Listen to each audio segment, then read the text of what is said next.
Hello, Lorraine here with session 4 and Bowtique. So this class is all about bows. So for this class I have actually created a really fun and funky seasonal bow, which is a rabbit. I mean, if you didn't want to put a face onto your layout, then feel free to just sort of keep it as it is, don't add ears, and you can just make it pretty. So here you can see how the shape you're using your template to cut out from your cardstock your bow shape. So they're the sort of double pieces of the bow, and the tails are just folded in and stuck down with double-sided tape. It's fairly self-explanatory, really easy as you go. If you feel a bit anxious about doing this with white cardstock first, you could always just use some scrap pattern paper, or just some cheap white printer copier paper. So there you've got the bow with the tails, which is the main construction of the bow. And then you've got that top layer just coming on there as well. So they're all cut out from the white cardstock. So there's the ears again out of the template. This is the inner section of the ears. So spraying their water into that lovely shimmers just to activate it. So they're just giving it a second to sort of working it round. So that's that slightly darker of the colours there that are going to be the inner piece of this rabbit's ears. Just working that around. It's quite a light wash I put on. I don't try and make it too even, because you know that slightly textured uneven effect will add that extra interest really, rather than making it really neat.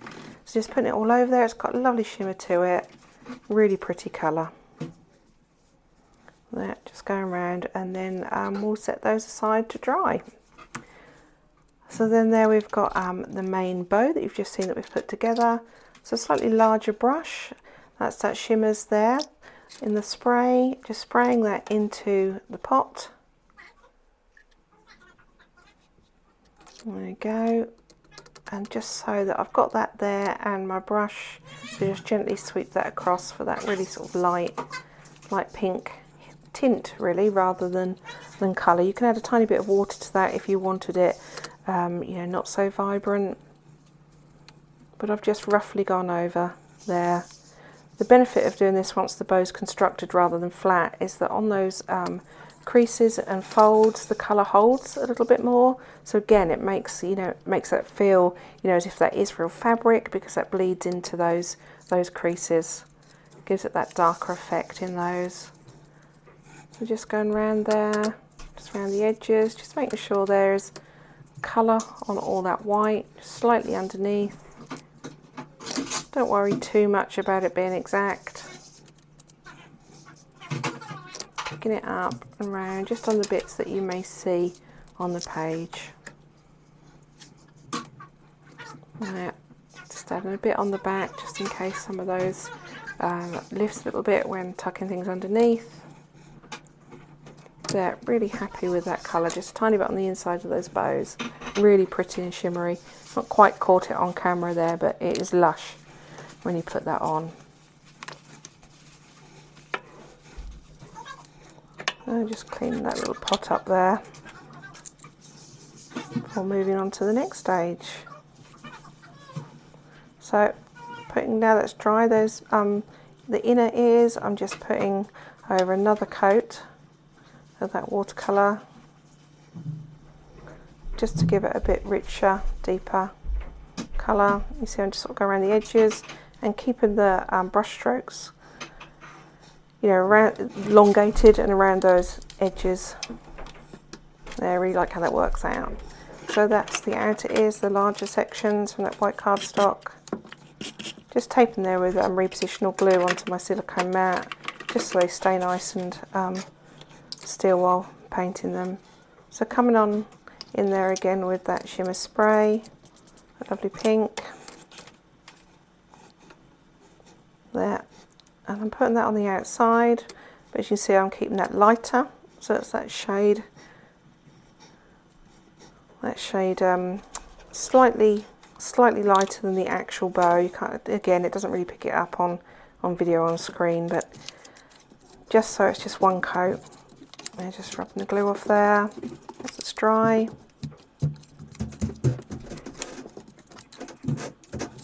bow aside.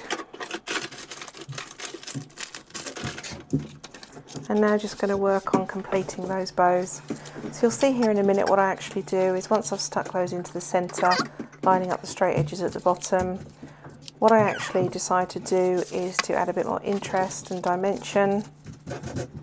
Once they're stuck down, I actually decide to stitch, use that lovely pink ombre embroidery thread around the edges of the inner ear, just again to define those edges.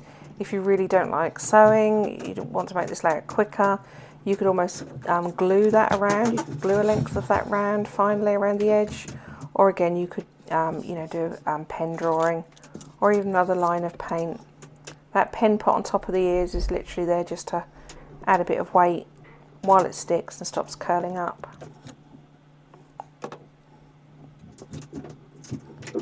So that's just going to stick in the middle there. You can see that gold shimmer come through under that pink. So pretty.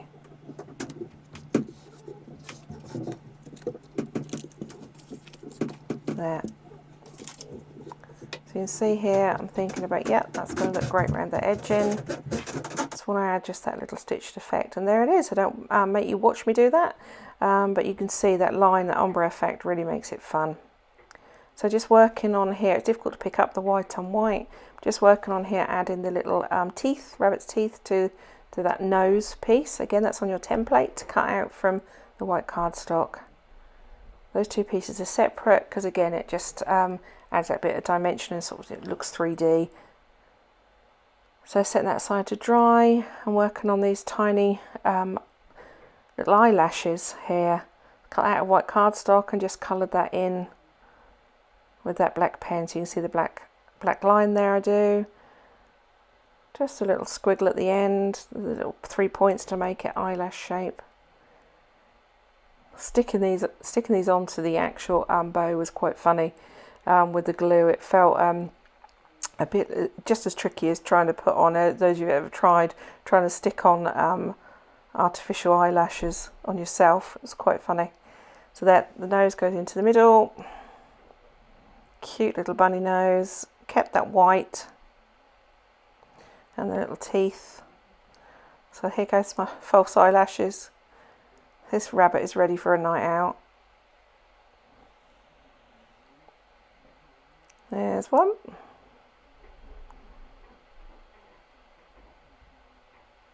Yeah, and there's the other one.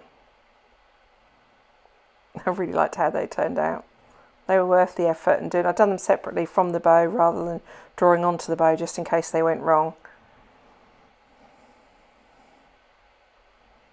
There, just moulding those bow pieces again. Okay, it's starting to look really cute, it's starting to come together. In the centre of that you can see I've put one of those large pearl flat back gems. Perfect for the centre of that nose. So there I've got a piece of remnant cardstock with a 1/2 inch punch circle. Literally using it as a stencil with that deeper pink shimmers there to add little cheeks, little blush cheeks. You could just add that straight on with a paintbrush in a circle. I just found it helpful to have this as a little guide really. You can see it bleeds slightly out of the edges, but I didn't want it to look neat, so I'm coming back in there and just adding a little bit more on, a bit of shading of the colour so it's not a flat colour. Adds extra cuteness to this rabbit. There. Really love how that's come out. So just going to make an incision in the bottom of the ears there. A little V shape. Take that out. And that's so that you can just slightly mould and shape them. Because you've got the paint and the 2 layers of cardstock as well as the stitching, that does feel as if it doesn't come together quite that easy. But just scrunch and mould that, the fibres will soon break down. And you can just attach that with some tape at the bottom to keep those folds in shape before positioning and deciding exactly where you want that to go on the back of your bow. Decided to keep both these ears pointing upwards, but it will also look equally as fun if you were to fold one of those ears over really slightly to the side. That would look super cute as well. So some strong double-sided tape there, kept them really still while popping the bow on top.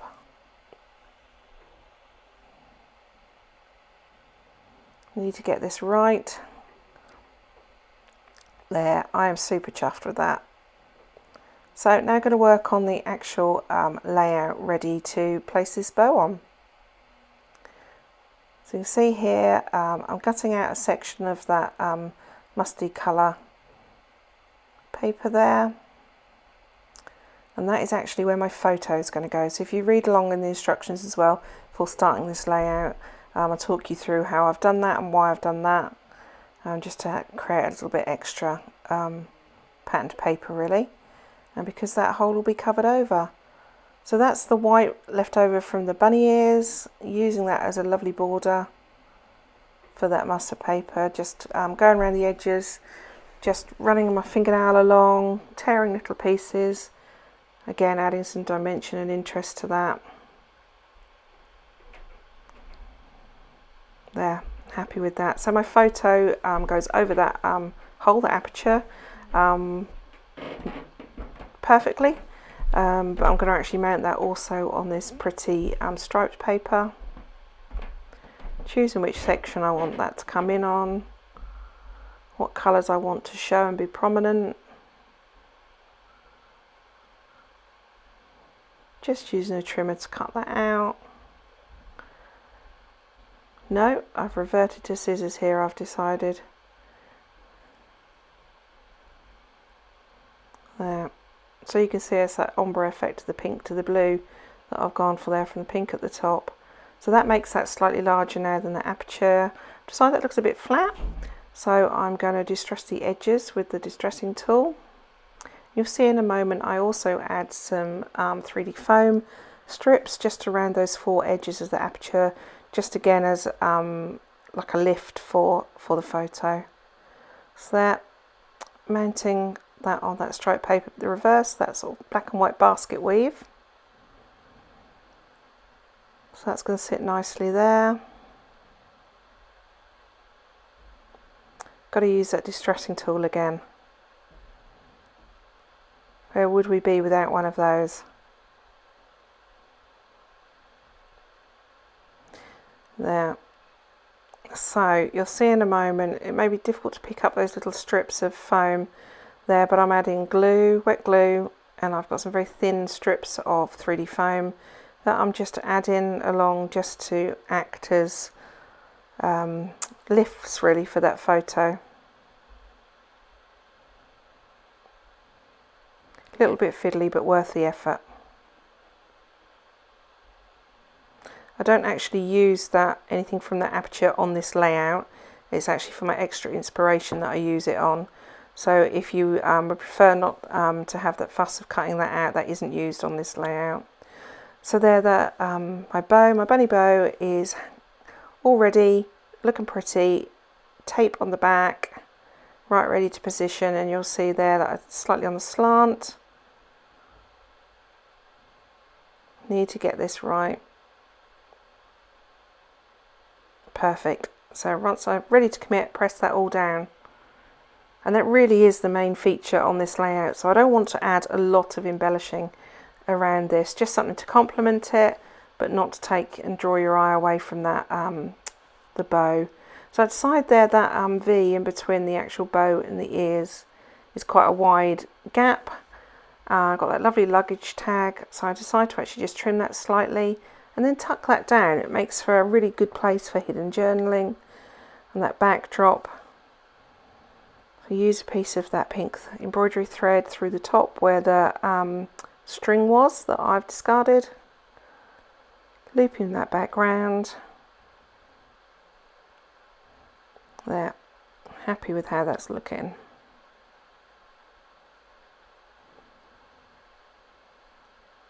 There. So now I'm thinking about how and what I'm going to add to this layout, just to complement the photo, add a bit of interest onto that mustard background, but not take away from the actual sort of focus, the concept and technique, which is that lovely bow. So you'll see here I play around with all sorts of things on my page until I'm happy with it. What am I going to tuck under? What am I going to tuck in? So in this session you've got that lovely pack of ephemera. So the world's your oyster with this pack because it's not used anywhere else over the Getaway. So you can feel free to use different pieces than what I'm using here. I do obviously use some of that as well as the leftover papers and sections from those remnants on my extra inspirations layout that you can see in the album on the Facebook group for this event. But there's so many of those pieces that if you use something different, it really doesn't matter. So I haven't highlighted on which pieces I've used specifically because you've got lots that you can use and play around with here. So I want to bring some of that gold on, but again I felt that it was in danger of that glitz and gold was going to take away from the photo and from the bow. And you can see here that does anybody else move things around so much you think you're going to wear a hole in the paper? I've left it all in, not edited it out, because you can kind of hopefully see the thought process going on here of what I think was going to work, how the process comes together of actually laying those pieces and deciding what I like. Sometimes actually this part of the process I'll stop and pause for a minute, take a photo of my layout, just a brief photo, nothing fancy, and then look back on the screen, and that can really show, that reverse sort of effect can really show you know, where there's something sort of off balance, not quite right. So just stepping away sometimes and just taking that photo, looking, or even in the mirror if things are stuck down so they don't fall off, can really add a different sort of like concept to how the balance of your page is doing. So once ready to commit, start to glue some things down. I like the contrast with that black and white there. So tuck some things in to bring in that duck egg blue, because that's a colour that features in my photo. I was very lucky that my granddaughter a couple of years ago had some Easter photo shoots done at a little preschool group she went to. So these are really ideal photos for this. But it certainly doesn't have to be an Easter photo you use on here. It can be spring and all sorts going on. Child with its favourite cuddly rabbit toy. Just outdoor photos, spring photos. So you can see how I'm layering things under those ears too. Again, just a bit of a backdrop that isn't just the mustard, to complement but not sort of clash or overtake. I really like the colour of that butterfly and having that there on the right. I did test that out. That does come back and land back on my layout in that position, and I do commit to sticking that down at some point. But again, bringing some of that duck egg blue across the page from left to right, just so those colours all flow. And I decided it's a bit too much white around this piece of ephemera, so I actually take my scissors to this and fussy cut that. Some of the ephemera pieces and die cuts, I really like the white border. Some of them look a bit stark. I guess it depends what's in your photo and what's on your layout. But it's great to have that option that if you want to spend time fussy cutting and discarding that white border, then you can. Really careful not to cut off this butterfly's antennae here.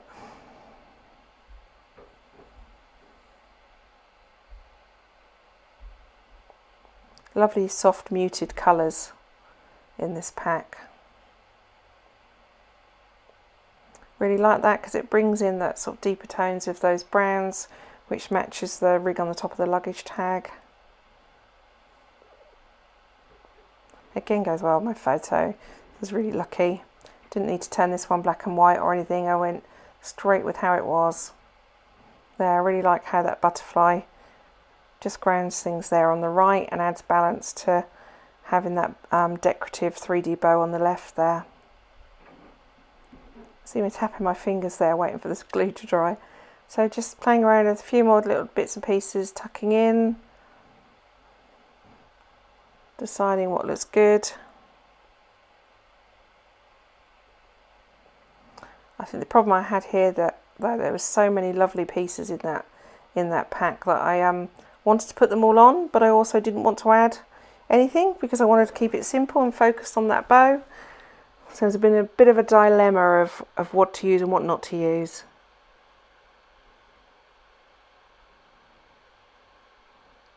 Well, the colours all work perfect. So some of them I cut in half and tuck under, sort of layer under them. So when you first stick down some of these pieces of ephemera, it's good if you don't want to completely commit by just putting a tiny bit of glue in the centre, just getting it in place, so it gives you that option of tucking underneath as well. So adding another black and white sort of leafy vine section there to the right to give balance to the piece on the left. Helps your eye flow from across the page.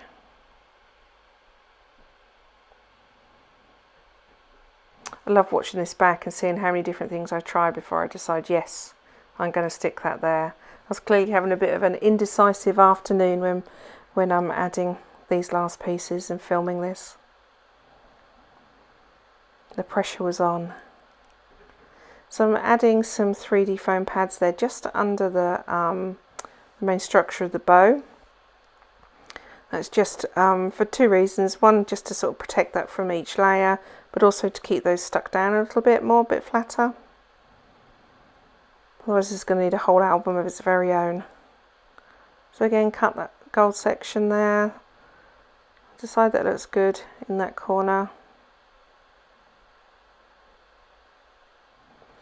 Just polishing that gold there. It's got quite a high sheen on it, so once you've touched that or got a bit of glue on it, it dulls that up. So I just wiped a baby wipe across that and that seemed to clear that up lovely. Here go the pieces with the okey cokey.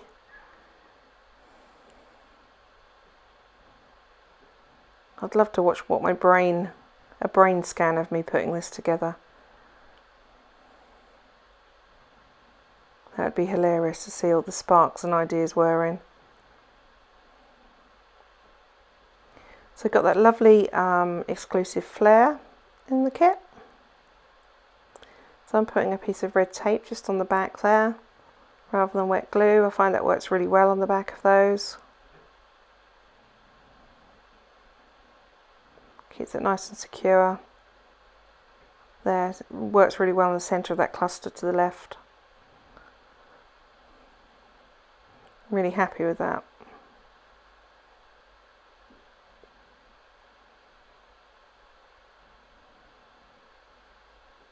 See, still trying to get some more of this ephemera on. I cannot leave it alone.